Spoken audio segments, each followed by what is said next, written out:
Get a better broadcast, podcast and video voice. Hello, I'm Peter Stewart on Twitter, Tweeter Stewart, TWEETESTEWART. Welcome to today's episode. We're midway through talking about all things to do with volume, so projection and energy and things like that.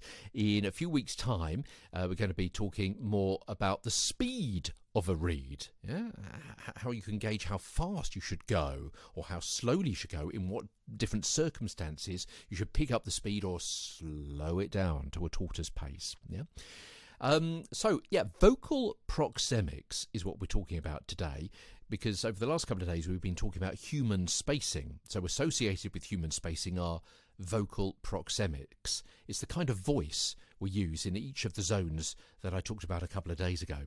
So the further away someone is, the louder and less personal their voice becomes.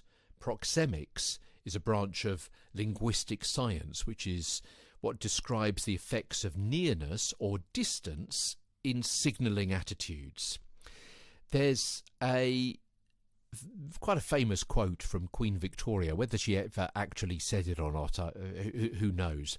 But one of her prime ministers, Benjamin Disraeli, she was speaking about when she said, "He talks to me as though I were a public meeting," which is not the kind of voice, not the kind of presentation style you want in a podcast, least of all when you're speaking to Her Majesty. We all have an inbuilt virtual voice volume dial, which we use to adjust our loudness levels depending on what we judge is needed in the kind of situations that I mentioned at the barbecue a couple of days ago.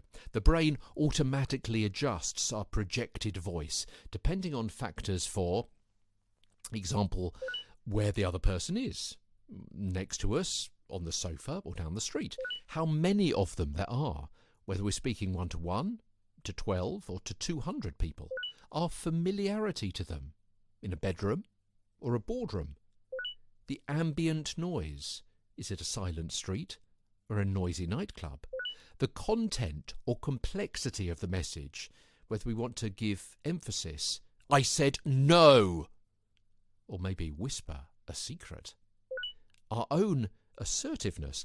Self-confident people tend to have louder voices.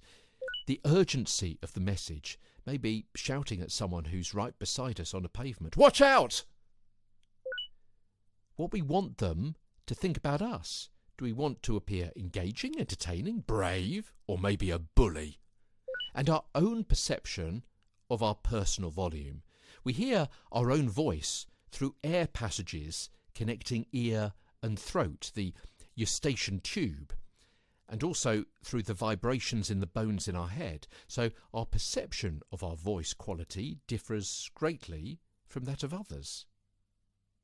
Tomorrow we continue our journey on vocal proxemics as Get a Better Broadcast, Podcast and Video Voice continues.